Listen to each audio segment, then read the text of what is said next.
Okay. All righty. So good afternoon and a warm welcome to all of our attendees, both within Vietnam and internationally, and also our panelists and expert speakers. And this is the second of our Inside Out webinar series. My name is Ran Wood, and I'm a partner of Global Business Services, or GBS Vietnam, and I'll be your host today. This webinar is part of our initiative of interactive webinars, and it's partnering with the well-known English language online newsletter called Vietnam Insider. So our goal in these COVID challenge times is to bring actionable insights to our network of investors and business owners and expatriates who are either considering or already invested in Vietnam. So without further ado, I'd like to welcome our expert panelists. We've got Mr. Ken Atkinson, and we've got David Jackson and Ms. Chan Nguyen and Chan Min Tu, or Kathleen. So, and I'll introduce them properly just before they present. So now today's agenda, for anybody that, again, maybe forgot the areas that we're going to cover, is obviously around the property market in Vietnam and which sectors and regions have the most potential for strong growth. And obviously there's many topics to cover, including the impact of COVID on the property market, some variations between different regions, Vietnam, notable projects and transactions, relevant government initiatives and policies, what our experts think of the road ahead in 2021 and beyond, and the investing process for foreign investors. Because again, obviously there's some extra steps in there for those of us that are not Vietnamese. So again, I first of all want to thank everybody in advance, and I'd like to introduce our first speaker, Mr. Ken Atkinson, who is both the founder and now senior board advisor of Grant Thornton Vietnam. Ken started his career with 14 years of international banking, and with assignments including Singapore, Hong Kong and Australia, after which he set up his own consultancy business. With over 42 years of emerging market experience and 40 years in Asia, Ken has undertaken a lot of corporate finance transactions in emerging markets worldwide. And Ken has been working and living almost exclusively in Vietnam, Cambodia and Laos during the last 30 years, and founded Grant Thornton Vietnam, which is part of a member firm of Grant Thornton International. And his work obviously include financial advisory, transaction support, and other senior roles in capacity building projects funded by multilateral and bilateral donors, advising clients on project appraisal, debt finance, loan restructuring, corporate restructuring and equity funding. And I have to say it's a privilege to have Ken here. He's one of the doyens of the expat community. So Ken's going to open us up with not just the property market perspectives, but also some general perspectives on Vietnam. Thank you very much, Ken.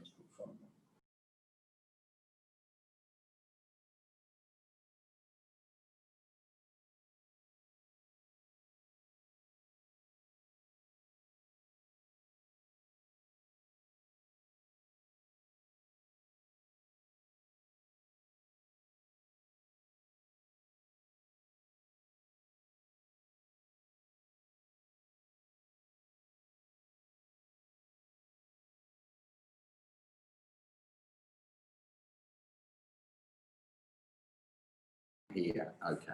And then you want to share your screen, yeah? Yeah. Okay. Oh, no share. Yeah, that's fine. Okay, you're sharing your screen. So sorry for that. How do we go back to the main?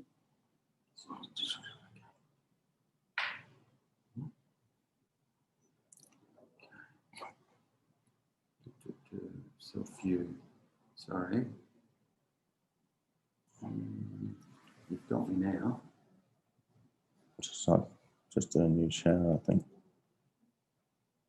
Okay. All right. Now we'll start to share again. Okay. Don't know. Share screen. And what did we say it was? No. This one here. Yeah. Okay, bingo. Oh dear. Sorry about that, everybody. I think yes, I have unmuted. That's why I came so Ron could help me. I'm a bit challenged when it comes to IT. Anyway, so I'm going to kick off with just a brief overview of the economy 2020 and where I see things going 2021 in terms of Vietnam. I'll talk a little bit about the tourism and hospitality sector because that's the sector, I guess, that I spend most of my time involved in. And then I'm looking at the, what's going on and what I see for 2021. No, I can't. Conflicts. Right. Okay. Can I get rid of this? Sorry. Can I put that at the top? Right. Okay. Okay. So, I mean, last year we had another pretty record performance in 2019 from the economy. We had record export growth. We had a good trade balance. We had record FDI. We had reasonable credit growth, and foreign exchange reserves were creeping up, but still on a level of about 3 months imports. And the forecast for 2020 was looking very good as of January, and then of course COVID hit. So whilst the impact has been pretty significant on Vietnam, we are one of the best or the top 5 performing economies worldwide, and certainly the best performing economy in Asia. For the first 9 months, we had growth of 2.1%, but we had growth. We had growth in exports, which were for the first 9 months, $202 billion US, growth of about 4%. We had an increased trade balance, and I suspect that was partly due to lower imports of capital equipment that was being used to or going into new FDI projects, because there's been a slowdown in actual mobilization of those projects. FDI stood up fairly well for the first 9 months. It was at just over 19 billion. It's about 10% down on last year. And CPI was being controlled well under 4%, which is the government target. Banks, of course, whilst the government would like them to lend more to keep the economy moving, they're already very conscious of non-performing loans and bad debts, and therefore credit growth has kind of been running at an extremely low level of 6%. But foreign exchange reserves, on the other hand, have shown significant growth, and at the end of September we're at 92 billion, which is a record for the country.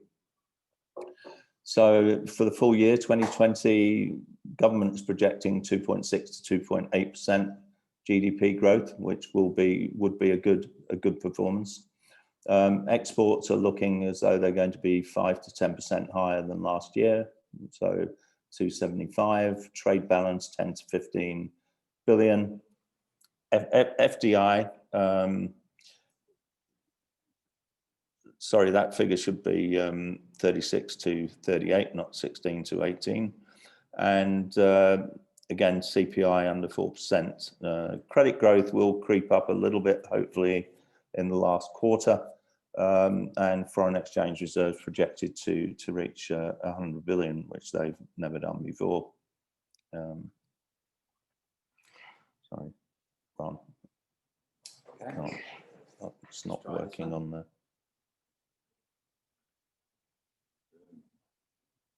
Okay. Is that right?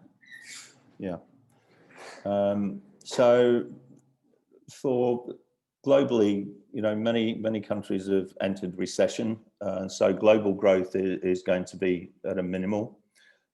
Stimulus packages have created, well, obviously they've helped the economy and the people that have lost jobs and companies that have been forced to close or lay off staff. But they have created massive debt burdens for the developed economies, which people are going to be paying for years to come. It has caused companies to take a closer look and examine their supply chains.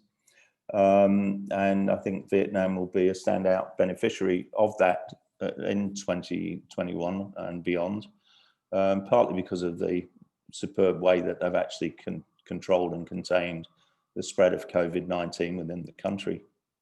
Then they will also have been benefiting and will, I think, continue to benefit, even though we may see a change of administration in the US. But the trade tensions with China, I don't think, are going to disappear that quickly. So if we look at forecasts for 2021, crystal ball, but government is projecting GDP growth of 6 to 6.5%, IMF 7%, and then the World Bank ADB in the 6 to 7% range. The outlier, when I first saw the Goldman Sachs estimate of 8.1, I thought somebody there had been smoking. But then HSBC came out a little bit later, actually a couple of weeks ago, with a very similar number of 8.1%. But I prefer to stick with the government target. Do expect exports to continue increasing. Expect to see foreign exchange reserves continuing to increase. Trade balance will probably shrink a little bit, again because of FDI and the imports of capital equipment for factories and the like. CPI has been well controlled in the last few years, and I expect it to continue at below 4%. And I think FDI could well creep up to a higher level in the 40 billion range. And I say that partly because of the continued move of manufacturing out of China into Vietnam, but also because of the impact or starting to see benefits from the EU-Vietnam Free Trade Agreement and also the CPTPP. Looking at tourism and hospitality, well, we had a record year last year with 18 million foreign visitor arrivals and 85 million domestic tourists. But this year, because of the impact of COVID, we're going to be lucky to see 4 million foreign visitors. We had 3.7 in the first quarter. And actually we had 1.9 million in January alone. So you can, see the trend there. Domestic travelers, well, we stopped from traveling for a number of weeks, reopened at the end of April, and there was a lot of pent up demand. But then unfortunately we had a second outbreak of COVID in Da Nang in July, and that really set things back. So for 2020, I don't really expect to see more than maximum 40 million domestic travelers. Total revenue from the sector has gone down from about 30 billion to, well, it's going to end up around somewhere between 7.6 and 10 billion. City hotels in particular, the 5 and 4 star, are suffering very badly, seeing occupancy of under 10%. In fact, they're lucky if they get 5%. That is leading obviously to rate discounts, and similar really situations in resort locations.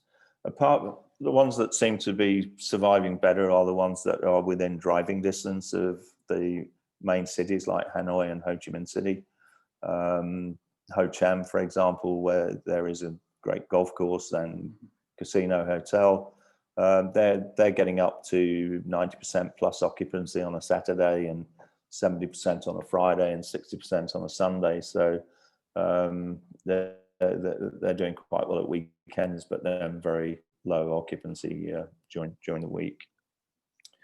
So my forecast for 2021 is, well, as soon as Vietnam starts to open borders, but in terms of business travel, and they're starting to do that, but there's been a few stops and starts, but foreign experts are being allowed in, and I would expect to see some relaxation in business travel.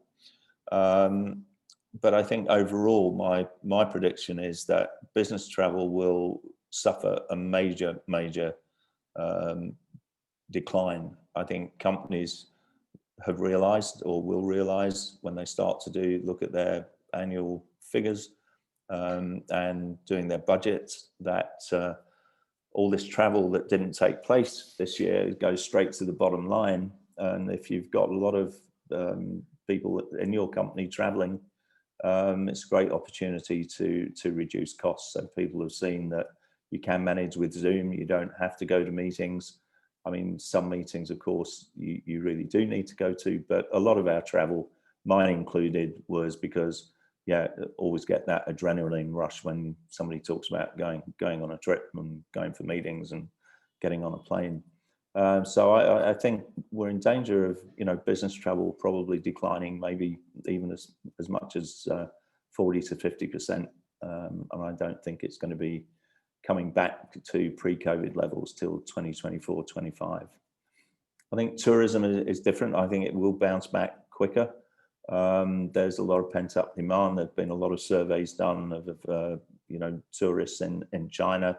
Vietnam is one of their favorite destinations, and interestingly, Vietnam was the fourth most searched destination on Agoda. They released that information about 3 or 4 weeks ago. Domestic travel, I think, will bounce back, but I don't think it'll get to, again, pre-COVID levels next year, but 50 to 60 million.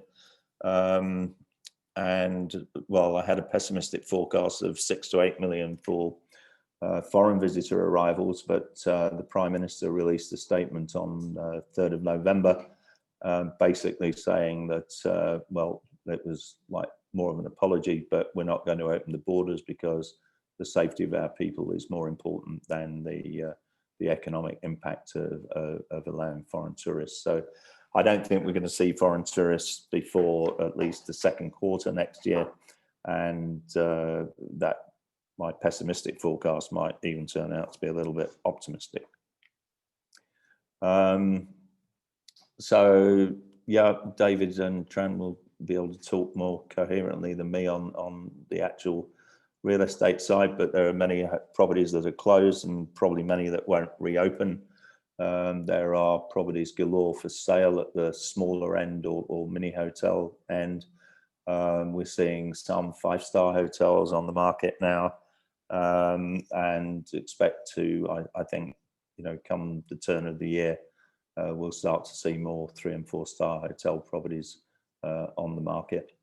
The problem is with Vietnamese sellers, they don't understand distress, and they don't look at economic values of properties, or shall I say the cash flow value of properties. They look at land values, and many of them don't seem to think that land values have changed from the pre-COVID times. We see interest from overseas buyers, but until pricing gets realistic, I don't think we'll see too many transactions completed. I won't take up more time, but for those of you that get the copy of the presentation, there's information on Grant Thornton. So thank you. Great. Thank you, Ken. I think that's a great setting of the scene. Again, no disputing the fact that the tourism sector is perhaps the most adversely affected by this whole COVID situation. And I think any countries that have performed as well as Vietnam in terms of restricting the occurrence of COVID are very keen to protect that. So I'm not surprised that the Prime Minister is saying, don't get your hopes up that we're going to get a flood of international tourists. So I think It's okay, I'll fix that in a second. Just let me, before we go on, I just wanted to introduce David Jackson, who's our second speaker today. And David is the Chief Executive Officer of Colliers International in Vietnam. And David is managing the operational aspects of the organisation, along with setting the strategic vision and goals. He also maintains his own portfolio of major clients, and he's got, as all of our speakers do, a broad and diverse level of expertise in managing businesses and capital markets and transaction management, valuations and advisory in the property area, with over 18 years experience in commercial real estate and management services. And he's advising a lot of international, regional and local clients. David arrived in Vietnam in 2008, not as long as Ken. None of us have been here that long except for maybe our local speakers, but David's worked for a number of major occupier accounts and been an advisor, a primary advisor to large-scale organisations such as Re Corporation and Kumo Asiana, as well as undertaken a variety of roles within Colliers International. So I won't take up any more time, but I'll hand over to David. And you know, again, looking forward to throwing a few more questions coming from the audience. By all means, submit them through the Q&A button, and we'll try and deal with those as they come along. Thank you very much, David. Ran, thank you very much for today. First of all, before I start, you know, thanks very much to GBS Services and Vietnam Insider for hosting this today, the Vietnam's property market, trends and economic conditions. And also just to the other panelists, it's a great honor to be obviously with Ken, Huyen and Tran yourself. I'm very proud to be part of that, very experienced people. So without going any further, let me just share my screen, if that's okay. So let me just click on here. And hopefully you can see this now. So anyway, first of all, if you give me a bit of latitude, let me just talk a little bit about COVID. Obviously, there are lots of people talking about COVID and webinars and COVID, and it's affected a lot of people worldwide. But I guess the first part is just to see that actually to look at perspective, you know, there's 46 million confirmed cases as of the 3rd of November around the world, and of which about 1.2 million people have died around the world. And it's affected lots of people financially and obviously changed a lot of the way that we behave in life. But where does that come for in case of Vietnam? Well, look, Vietnam actually relatively has done extremely well. So when you look at the figures, you know, in terms of the region, obviously, you know, Vietnam is 95 million people. And so out of that, just having 34 confirmed deaths at the moment, as of the 3rd, you know, 62 days without community infection. So Vietnam have been very good in controlling the situation. But obviously it's affected different sectors. And one of those, obviously real estate, people, finances, as Ken was talking about. One of them is, which I'll talk about in a little bit, is the retail sector. Obviously, you know, food and beverage outlets, restaurants, nightclubs were forced to close, you know, to stop the spread of the virus. International travel was limited, which, as Ken was talking about, affecting tourism and the World Bank is sort of suggesting that it could be plunging the global economy into the worst recession since World War II. Now, hopefully that's not the case. And looking at that, you know, how does that affect developers and other stuff where they are maybe a bit more cautious these days post-COVID? So this is a graph by Politico, just to kind of put into perspective about offsetting public health outcomes and economic outcomes. And as you see from this in the top right-hand corner, Vietnam's far controlled the spread and is looking at a much better outcome than previously predicted. In addition to that, Vietnam is also looking like people are starting to look at it a lot more seriously because of the effectiveness of the government here, the stability of the government here, and also the control of spread of the virus and how that impacted the people here. So actually doing relatively well. Just a few of the clips here. You know, there's still a lot of newly established businesses coming. Vietnam, they believe in the Southeast region in terms of GDP is probably looking at the only positive growth in terms of the region. So people are looking at the economy and they're actually seeing that things are looking to improve. So just to go into the various markets, but before I start, probably the best thing to note about Vietnam is it doesn't matter really what market segment you're in, whether it be retail, office, industrial. At the moment, every single market sector is in demand and undersupplied in Vietnam. And so there is a lot of growth potential to happen. There's a lot of performance development to happen. To put this in perspective, starting off with the office market, actually, there's about just over a million and 5 net square meters of space and office space in Ho Chi Minh City for a population of around about 15 million people. It needs to develop and it needs to grow a lot more space, whether that's in the CBD in terms of office space, or whether that's external outside of the CBD, growing suburban settlements for office. You can see this in the fact that the vacancy levels are extremely low. There is need to develop more office space.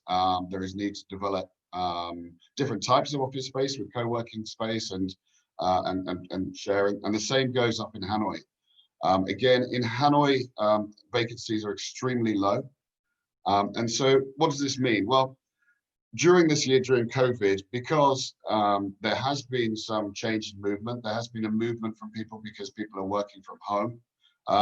But the landlords still have to maintain their levels, and it's still very much a landlord's market because there isn't enough supply. So actually, in terms of the rentals going down or impact by COVID, this hasn't really changed that much. The landlords haven't really offered that many incentives, or the only things that they might have done in this market is offer furlough of rental to help with cash flow, but they still need to cover the rental from that. There's been little movement in incentives, you know, for office space. So what does this mean? So just because of the development cycle of Vietnam and where it's at the moment, you know, office rental rates are still pretty high. In the building that I'm currently talking to you at, it's Deutsches House, the average rental rate there is $65 a square meter. You know, that there are people that are looking for larger scale size space and outside of the CBD to account for good rental rates. So there is a movement, again, with increased infrastructure for people to move away from the CBD at the moment. And they're moving from centralized big offices to satellite offices. In addition, because of COVID, because of uncertainty, and because of compliance, there has been a growth in the amount of uptake for serviced offices or co-working spaces, with companies needing to have contingency seats while they battle the virus, and also because of uncertain economic times, people want a bit of flexibility going on that. In terms of the companies, normally people sign in Vietnam office rental rates for 2 or 3 years, with another 2 or 3 years to follow from that. But people are looking for maybe a bit shorter commitment, and the landlords being a bit flexible with that, so that people can maintain and get control over their rent rates. So what does this mean? So a lot of the projects that were under construction, some of them have been delayed, especially in the south. There's a lot of projects that are delayed, and the current government is looking to develop in the north a lot more. You can see this in the delay on the metro line in Ho Chi Minh City compared to Hanoi. But you can also see it in terms of the projects. There's still very little amount of projects that are going to come into the market in the next couple of years. In Hanoi, some of the projects are a lot larger in terms of scale than Saigon, but the outlook for the office market is that it's still very much a landlord's market with control going forward. So here we go on to one of the difficult ones. This is the retail market. Now, obviously, over the last year, there has been restrictions on food and beverage. There's been a movement away from big shopping centres where obviously COVID might spread. And this has had an impact on the fact that some food and beverage outlets can't open or cinemas are closed, which has affected the rental rates. Now, some landlords have helped with this, and they've either helped in terms of lowering rental rates or service charge for that, or in some cases, they furloughed the rental rates to cover a later date. Other companies have, which you can see in a lot of the commercial shop fronts, a lot of businesses have closed, and it looks like they might not open for again, some of the businesses. However, in terms of occupancy, the occupancies have still maintained in the shopping centres where there has been support from the landlord. There is potentially growth that's happening, and there's a movement where space that might be available now because of a tenant deciding to discontinue operations has been taken over by a bigger operator. You can see this in the change of style from the Parkson kind of style, which is 5 floors retail unit, which have now looked at partnershiping with Uniqlo, who have taken over a large amount of their space across Vietnam. You can see other operators taking this opportunity to expand. In addition, so where's this going in terms of the trends? Well, first of all, without the tourism coming on, tourist spending, local spending is still the priority. Food and beverage is still the biggest market in terms of retail. And there's a movement, obviously, with the current environment into healthcare, wellness, cleaning products rising. And there's a natural shift with technology that is occurring anyway before COVID, which is the e-commerce, the rise in e-commerce that is happening. You only need to stand outside of an office building in Vietnam to see the amount of deliveries that are coming in. If you look at the statistics for the government here, the e-commerce market penetration is actually quite low. In effect, actually, it's quite high, but the government don't know how to measure some of the e-commerce deliveries because there's products sold on Facebook, and there's people that aren't necessarily paying tax on their products to monitor. So actually, the government's e-commerce penetration is actually quite low, but in reality, it's actually quite high in Vietnam. So there's a few notable retail projects. Again, what we're looking at here is some of the big operators. Obviously, Vincom expanding in their footprint across Vietnam. Vinmart, actually, Masan, who bought Vinmart last year, or a percentage of Vinmart, they're looking at closing down a few shopping centres. But as a whole, there's a movement to these big shopping mall and shopping mall outlets. You can see this with Lotte expanding, Vingroup expanding. Big C is also changing and relaunching their brand to a brand called B. And in addition, Aeon are looking at expanding out across Vietnam as well. So there's a big movement to consolidate retail in some big outlets. Residential. So looking at residential, residential, you would think with people being a bit conservative and saving money and with uncertain times, that might have affected the residential market in terms of sales. Actually, the only effect that's kind of been this year, the sales price is still maintained fairly high in the new project launches. The only thing that really occurred is that some of the project launches were delayed and we're expected to be at the end of the year. And that's just so that people are joining in a public space. But actually, the price is still there. People are still buying property. They're still investing in real estate. And they're still moving in that direction.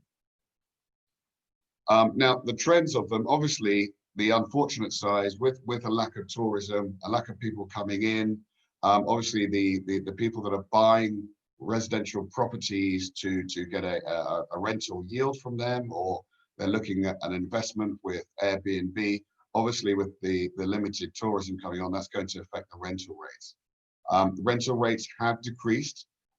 There are now very good deals in the market in terms of rental rates that the landlords are trying to maintain their tenant, and as a result, they're offering decrease in rental rates. So if you're renting in both Hanoi and Ho Chi Minh City or Da Nang, that there are actually a lot of good deals that you can be had by now.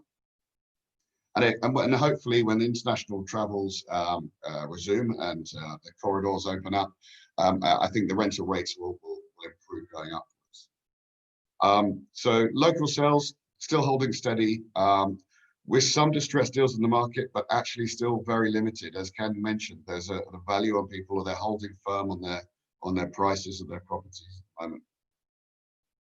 So where do you invest in real estate in Vietnam?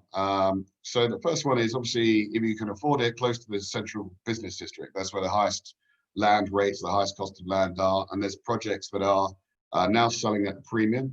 There's a project in Saigon, for example, the Spirit of Saigon, that's selling at extremely high rates at the moment. And there's a development of a lot of facilities coming close to the city centers in Hanoi, where in the west side of Hanoi, where they're developing modern facilities, hospitals, international schools. But there is also a movement where, with improvements of infrastructure, I think there's a plan to improve the roadways to Dalat, for example, which will halve the time to get to Dalat. Obviously, with new transport links and things like that, there is a lot of suburban locations that should be looked at now, where the land price is increasing rapidly, and should be invested in. So the industrial market, I won't spend too much on this because obviously Quinn will talk about this, I think, in a lot more detail. But just like I mentioned before, it is undersupplied and over-demanded at the moment. Industrial space, along with M&A space and investment, is probably the most looked at space at the moment. There is a movement to logistics. There's a movement to warehousing and delivery for these e-commerce platforms that is happening. In terms of some of the land prices in industrial real estate over the last 2 years, they've almost doubled in value where the demand is there.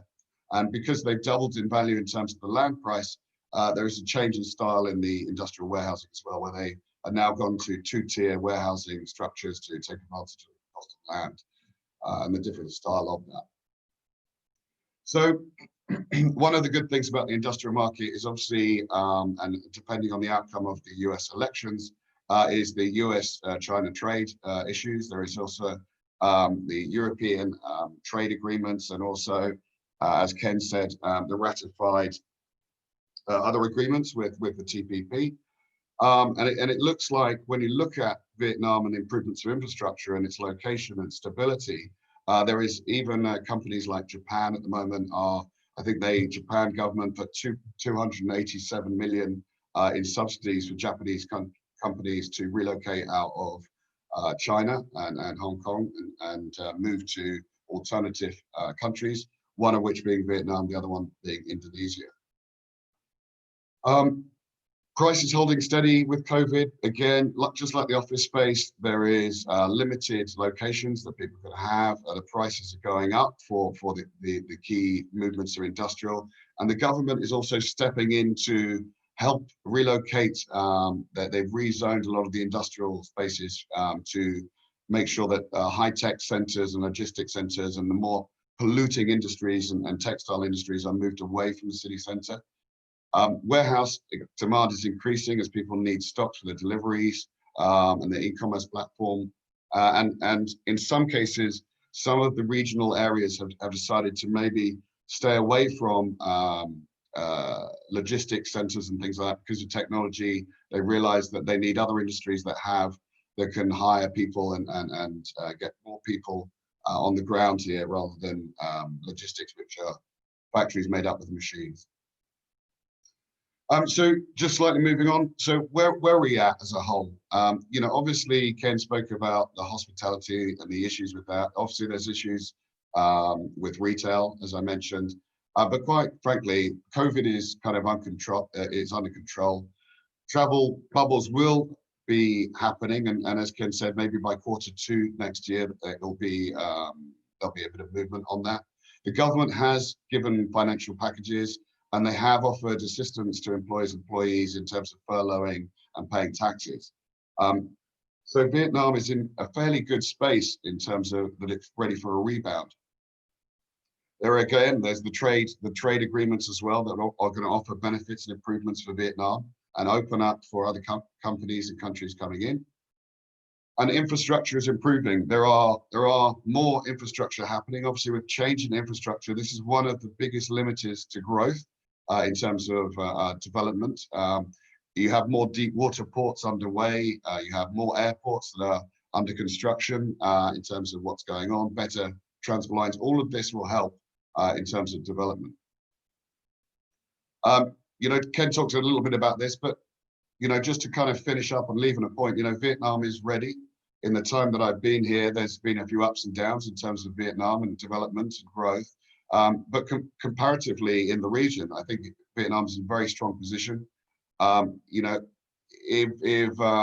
If I can leave on one point, I'll say, is Vietnam the right time to invest in now? Yes, depending on the market sector, but clearly compared to a lot of the other countries, they're going to be looking to look at investment in other markets, and Vietnam is clearly a clear player in this one, and time to invest is now.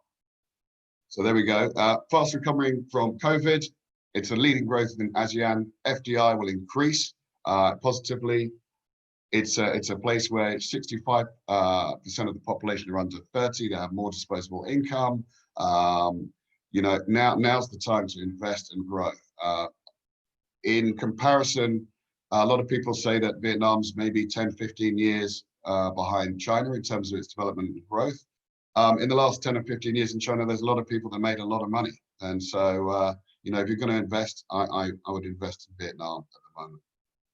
Thanks very much for the talk. Let me stop my screen and I'll pass back to Ran and the other panelists. And thank you very much for listening. Okay, thank you, David. That's so many insights. I think all of our viewers would have found that super helpful. And I've got maybe the toughest question of the day for you, which is, what do you think, how long can some of these holdout owners or landlords last before you see a change in maybe some of the attitudes, particularly in those urban markets where you said the retail landlords or some of the hoteliers are just hanging in there thinking, well, this will come and go. Vietnam's doing so well, but the third wave is well and truly underway in most of the developed markets, and maybe Vietnam can avoid that. But just in terms of your experience over the years and being in Vietnam since 2008, how long do you think before you see some revision in those very kind of robust attitudes that they have? Yeah, so I think, look, one of the things as a foreign consultant here about Vietnam and the Vietnamese people as a whole, I guess that they are extremely adaptable, quick, and obviously with a lot of them, it's pivot or perish in terms of the way that they're acting. I think some of the developers, they have a much more longer plan here. There's a lot of funds that are here for a long term, and this is just part of that. 10 years ago it was H1N1. Before that it was Asian flu or an economic crisis. So I think a lot of developers that are investing or invested in Vietnam, they have a much more long-term view. One of the things probably that I would say is with hotels, I think that a lot of them don't have a great deal of choice, and so at the moment they're conserving their bottom line in terms of business. What I have seen though, and if you read the news over the last couple of days, there are certain banks that are kind of pulling back. There was mention in the news of CT Group and Vientiane calling back some of the loans on that. So I think that there is something changing. A lot of the developers already have a good relationship with the banks, financial institutions, and so a lot of them are kind of have the ability to delay payment. I think, and obviously with other kind of incentives from the government. So to answer your question, I think it depends on the market sector you're in. I think a lot of people that are involved in that are for the long-term investors, and so I think it's just part of maybe conserving what they're up to at the moment, and then hoping that things develop and improve in Vietnam rapidly. So yeah, I don't know the future, but yeah. Crystal ball. Well said, anyway. It's very positive in Vietnam in a way. So much better than some of the other. Personally, coming from the UK, Vietnam's the place I would rather be at the moment. Fantastic. Okay, thank you very much. All right, on to our next speaker, obviously focused on that very hot sector. Ms. Chan Nguyen is the Deputy CEO of BW Industrial Development, joint stock company. She oversees BW Industrial investment division and the company's new investment strategies to assist its growth plans in Vietnam. With over 25 years of real estate experience, with the majority of this covering investments in Vietnam in different sectors. Prior to joining BW, she was the SVP of Logis LLC, a Southeastern Asia hospitality platform, head of M&A at Mapletree, Vietnam, head of sales and investment at JLL and CBRE. So yet another property guru, thank heavens. Thanks to Mrs. Chan. Please take it away. Thanks, Ran, for the introduction. Let me just share my screen on the presentation. Today, I'll purely be focusing on the industrial market. And I think a lot of the first part, David and Ken has already covered, particularly for the economy. So hold on a sec. Okay. So in terms of the impact of COVID for the industrial market, what we've seen so far is actually Vietnam has been still very positive, keeping positive momentum. In the first 8 months of this year, we've seen an increase of 2.2% in industrial production index. If we compare the numbers from last year, I think process and manufacturing is only less than the 10% growth compared to 2019, but it is still very positive at the moment with 3.7%. GDP for Vietnam forecasted for for post-COVID is 4.8% based on PwC's numbers. If we compare that to our peers in the region, I think Vietnam still remains on top. If I move to the next slide, I think this is the reason why Vietnam has been such a hot topic for the industrial sector in the news recently. The first thing is, if you look at geographically, Vietnam is very well positioned with a long coastline, a lot of key gateways to supporting global supply chain. We also have China bordering us in the north, and on the west side, we have Laos, Thailand, and Cambodia as well. So I think in terms of connectivities to key gateways and other countries in the region, Vietnam geographically is positioned in a great place. In addition to that, some of the key fundamentals here for Vietnam is that it has a very young and abundant population. Currently, it's at 97 million population, and it's estimated to reach 120 million by 2050. In addition to that, the large working workforce age group is over 44% of the population. If we look at the statistics in terms of the monthly average salary for Vietnam, we're less than 50% of the cost of China per month for the average manufacturing workers. So this is actually poised to be a very good alternative for many of the manufacturers and also key supply chain companies looking at setting up locations in Vietnam.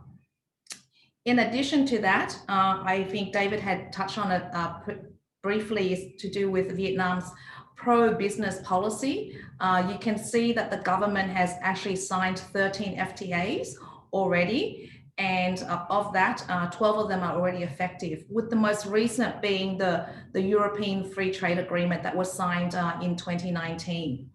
And there's still a number of further free trade agreement under negotiation as well.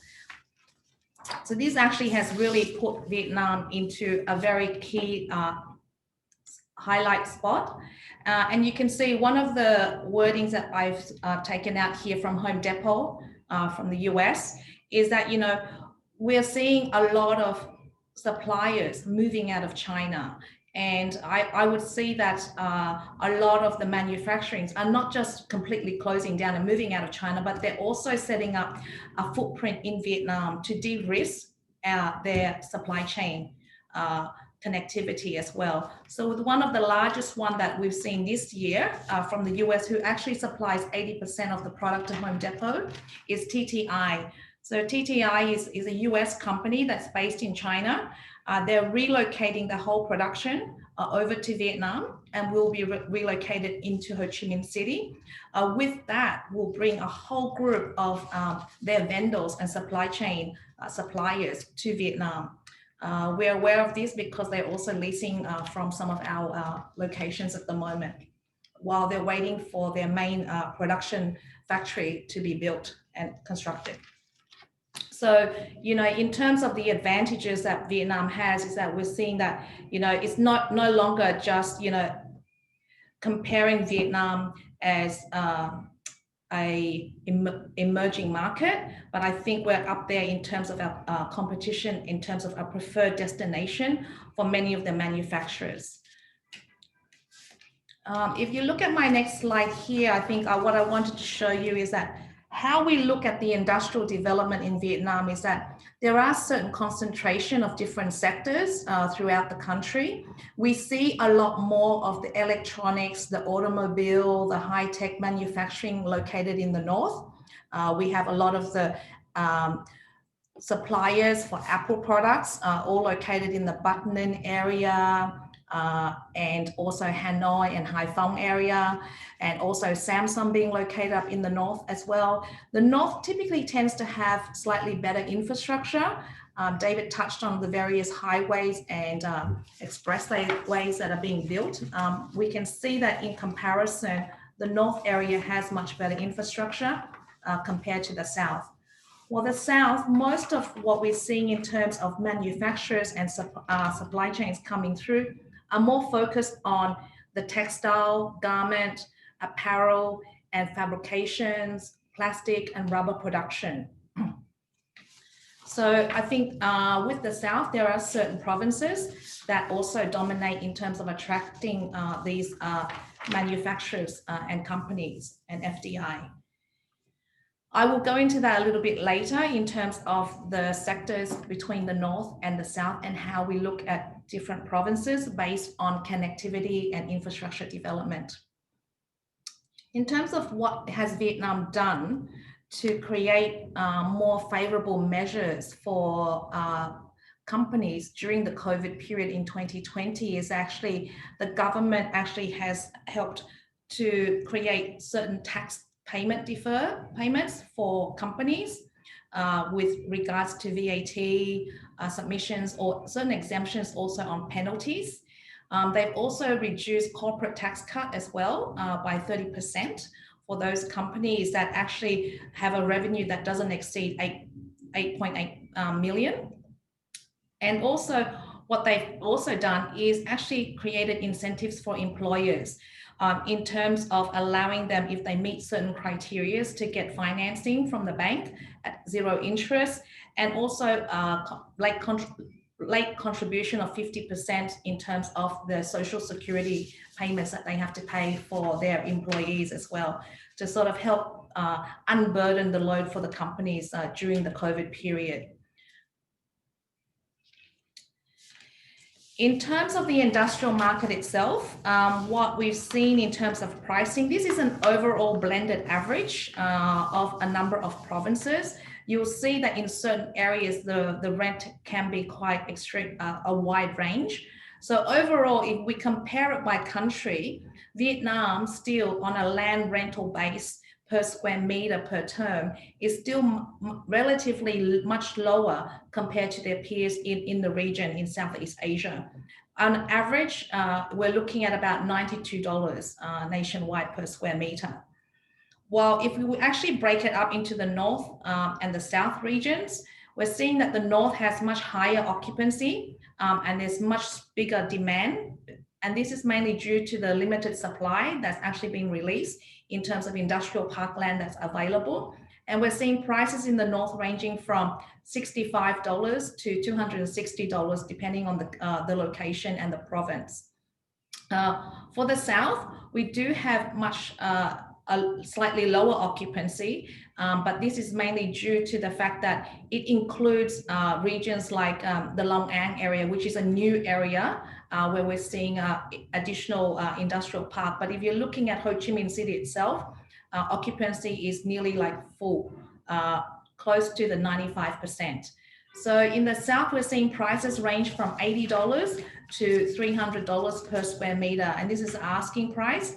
This is the price that you will be looking at in terms of secondary transaction or buying directly from the developer for the land plot if manufacturers are looking to come in and set foot in these locations. I'll go into a little bit more detail on the specific areas where we're seeing the rapid growth and demand in terms of the regions within Vietnam and where we would look at to invest. For the north, we see that the three key provinces with the highest demand and inquiries are coming from, based on our inquiry level from our tenants, coming in for Hanoi, Bac Ninh, and Hai Phong. These three companies itself, three provinces itself are the key areas, mainly because Hanoi, we're seeing a lot of demand from the 3PLs and the e-commerce players. For Bac Ninh, we're seeing a lot of the high-tech companies coming in and electronics companies coming in. Hai Phong, a key gateway with the port. We're seeing a lot of companies looking for warehousing space and also to cater to to provide tech products and equipments to those queen bees nearby. So other key areas that we're seeing that will be a hotspot going forward for the next 12 months will be the Bac Giang area, which is an expansion. Bac Giang used to be part of Bac Ninh. Bac Giang is an expansion, and we have Foxconn there. So you'll see that there will be further growth and price increases in the Bac Giang region moving forward. As you can see, I think on the map here, we've indicated some of the areas where BW have facilities where we've got RBF. Most of them you'll see that we actually develop and pick locations along key expressways and key gateways where there's good accessibilities to ports to establish residential urban development, particularly for the warehousing customers. If you go to the next slide, this is a little bit on the south. In the south, I think the three key locations that a lot of the investors have been looking at is Ho Chi Minh City, Bình Dương, which is a very, very well-established industrial area, probably one of the very first area that's actually really welcome and attracted a lot of foreign investors, and also Dong Nai. So this is towards the north part of Ho Chi Minh City. So Dong Nai will be also the area where the new Long Tan airport will be built, and infrastructure actually movement in terms of development is moving towards Dong Nai. So we saw a lot of land price increase in Dong Nai in the past 12 months, anywhere from 20 to 50%, depending on locations. So I think Dong Nai will be a key area for further capital growth moving forward as infrastructure continues to develop, and with the development of the new airport out in Long Tan. For the south, another key area I think that would be an area where there will be further opportunity for capital growth and investment will be the Long An area.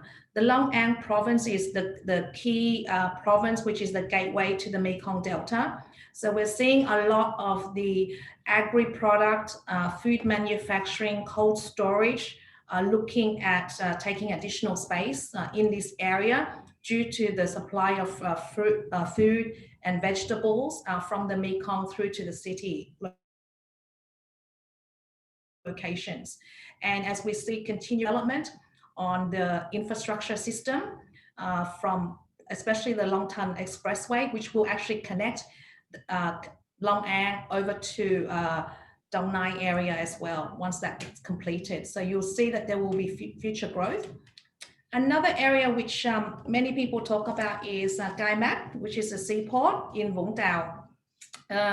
We see that developing, and there has been a lot of talks that the Cat Lai port in District 2 in Ho Chi Minh City will relocate there. But until that really happens, I think that there is still some lag behind for potential capital growth in the Gai Mak area in the next 12 months, but we will expect that to have some growth in the next 2 to 3 years, more medium term. This is just a little bit about what we do for BW. We're a joint venture between Warburg Pincus and Becamex, and to date we have over 420 hectare of land bank already. I think as of this month now, we'll probably be reaching 530 hectare in our portfolio. What we try to do is actually we cater to both the Vietnamese companies and also FDI companies looking to set foot in Vietnam, whether it is actually they're looking for a facility. We ready built factories and warehouses to lease for these companies, so they are able to come in, reduce capital costs, and just basically set shop and start production and focus on their core business. We have a number of locations now, so from north to south, covering all the key provinces that I've mentioned earlier, from Bắc Ninh, Hải Phòng, Hải Dương, Hanoi, Ho Chi Minh City, Bình Dương, and Đồng Nai. Here are some of the facilities that we do offer. So we actually cater for investors that look at small size factory units to build to suit facilities. On average, we roll out about 400,000 square meters of GFA each year. In our portfolio, we have over 400,000 already under operation and completed. We will be building another 300,000, start construction 300,000 this year. And this is mainly to cater for the current demand that we're seeing. Also, one of the things that we've noticed during COVID time is actually local companies are actually really expanding, and they're not going the traditional way of buying land and building their facility, but they're coming to us and just renting directly to actually help reduce the burden of the initial capital that they need to set up. So, and they will focus on keeping that capital for the operation of the business, and also to focus on installing machinery and equipment as well. So this has been an alternative solution for existing companies that are looking to expand. In addition to that, in the second half of this year, we've seen our inquiries double compared to our COVID period of March and April period. I think that's pretty much it for me on the industrial front. I'm happy to take any questions if the audience has any questions. I think there was one question right in the zone for you, Ms. Chun. So thank you for the presentation. But there was one about which region is strong in supply chain for chemical and rubber industry. In terms of the industrial zones, I guess there's some that are, closer or more related to that supply chain, chemical and rubber. Do you have any? Chemical and rubber. I would say in terms of the supply chain, I'd say around the Dong Nai province. Okay, not far from Ho Chi Minh City, Dong Nai, huh? Okay, so that was a question from Sam No. So I think Dong Nai is your recommendation, but that's almost 100% occupied, isn't it, Dong Nai? The industrial zone. There are some new parks that are being built. Amata is going to do another expansion, and they're moving further out. It's just going to be a little bit further out of in terms of connectivity to Ho Chi Minh City. So there will be new IPs being developed in Dong Nai. But I think the issue that we have here now for the new IPs being developed is the land compensation and clearance. So the developers are finding it much more difficult and much more lengthier to complete. So that's why it's also putting a lot of pressure on land prices in key provinces. Yeah, it's slow to release the new supply. Very good, excellent presentation, and thanks so much. I think there's a couple more questions we'll try and deal with at the end. Also wanted to remind everybody, we've opened a poll about the participants, so not the panelists, but the participants on this webinar. if they want to vote for which sector they think is the strongest in Vietnam. There's a mini poll there that we'll give the results of by the end of this meeting. But with no further delay, because again, we don't want to keep everybody too long, I want to introduce Kathleen, or Chan Min Tu, who's the legal partner at GBS firm in Ho Chi Minh City. Her practice is focused on inbound foreign direct investment, corporate law and tax, and all the associated issues. And we saw some of those questions coming up in Q&A about foreigners or foreign businesses investing in property, which is just another thing on top of everything else to do with property. So that's where the good lawyers come in. So prior to joining the firm, Kathleen worked for years with a Korean firm. So she has a lot of interaction with Korean companies entering the Vietnam market. And Kathleen also continues to advise foreign investors on establishing and operating businesses in Vietnam, not just the property related activity. And she's currently the director of Vic Law Limited, which is a partner of GBS as well. So Kathleen's going to talk us through some of the key points about the investment process. Thanks, Kathleen. Thank you. Thanks, Andrea, for your introduction. My pleasure to be here to share some information and legal part about the real estate and property. Okay, I'm gonna share my screen with some information here.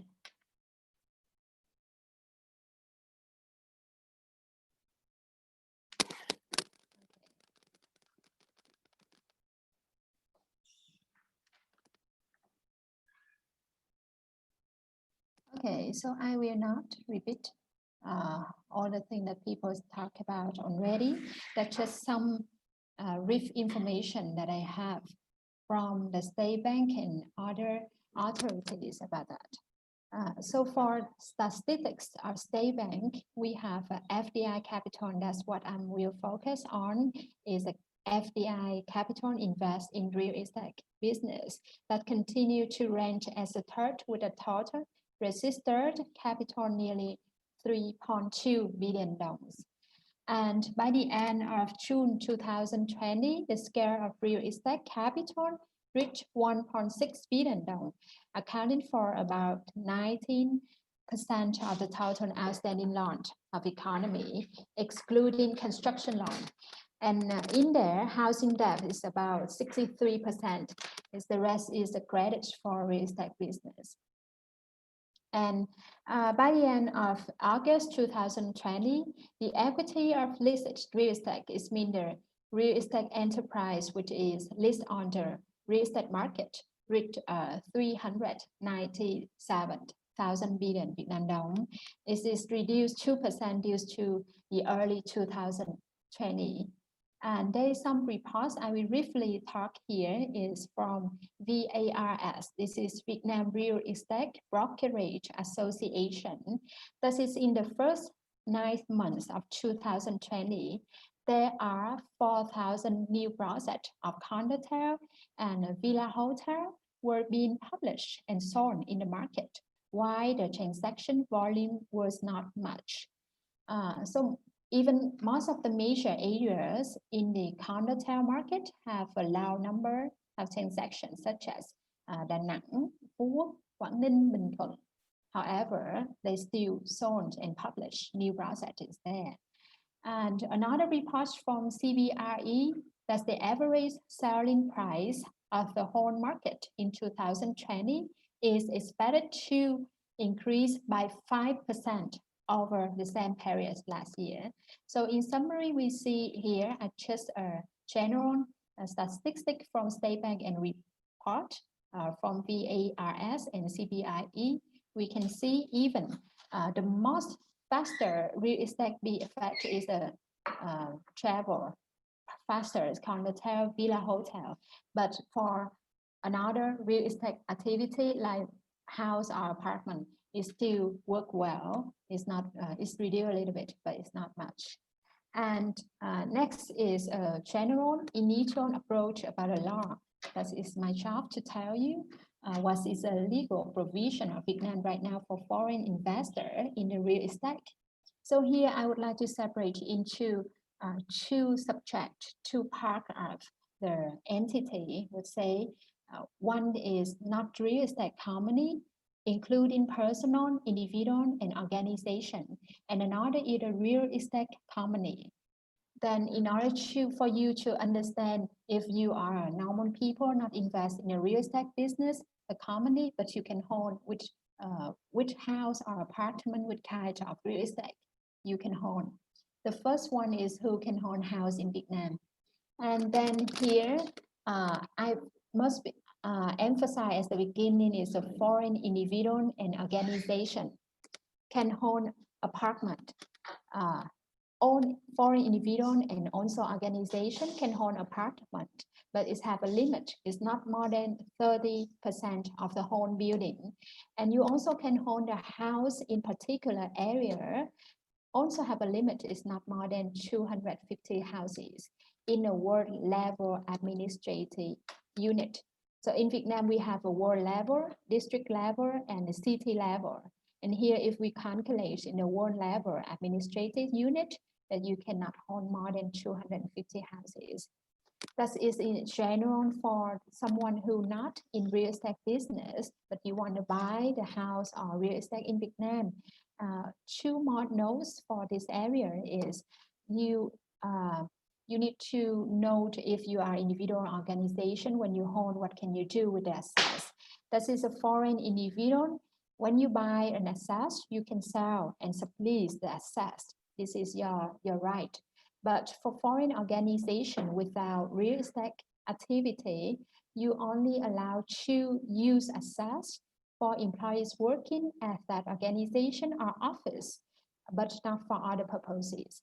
This means you buy the assets and it's considered at the assets of the company. It's not a real estate assets for buying and sell. So you buy and you use it at the employees working or in office, not for sale, not for sublease. And for sure, later you can sell the assets, but it's like sell assets of the company, not buy and sell usually, and you cannot hold many assets as own. Then I go to the next subject is real estate company. That is a company who invests in Vietnam for doing real estate business. This means you can buy and sell and sublease, and you have full power to do all activity of a real estate company. Then first of all, you need to know the most important condition is the capital, minimum charter capital. It should be 20 billion Vietnam dong.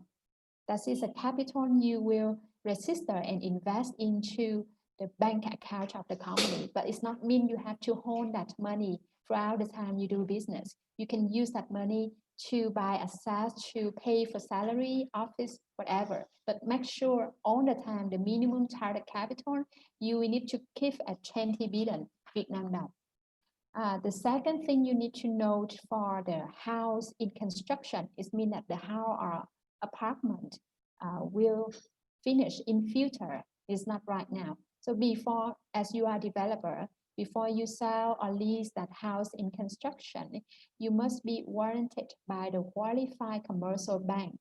So there's have to have a bank who will represent you to warranty with the buyer about your house or apartment.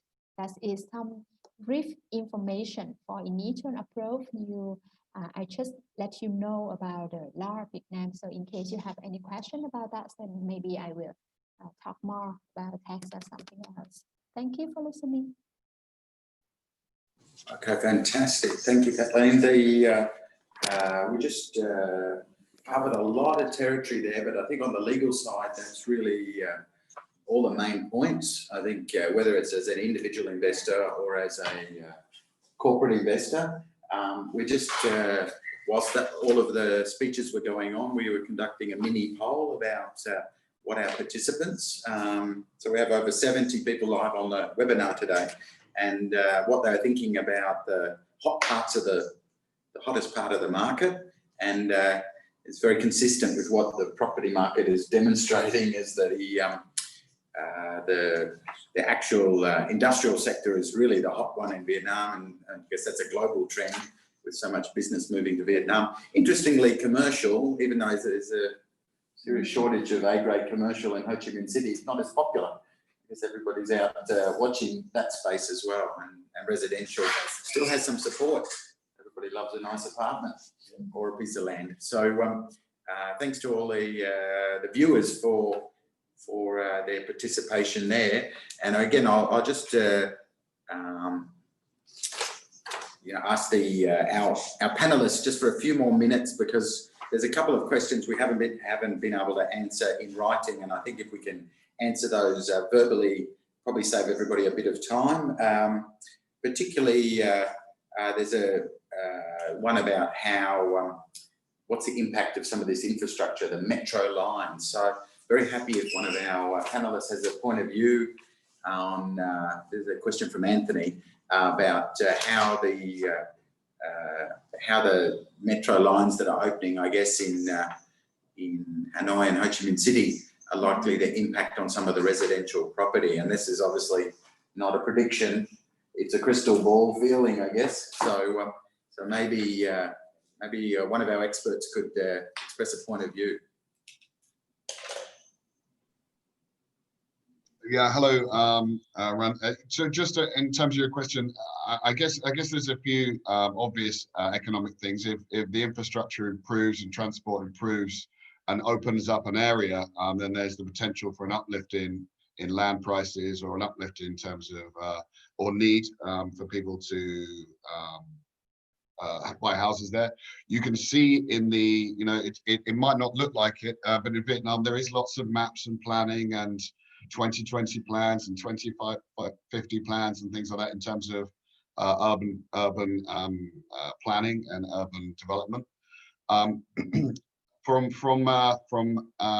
You can see in terms of Ho Chi Minh City on the line 1 that's going up, that there's a movement to the end of that line for a lot of universities, a lot of government buildings where they're moving out there, making that a lot easier. So once transport improves, it changes the type of need and the requirement of what's there, and so there's always an uplift in price.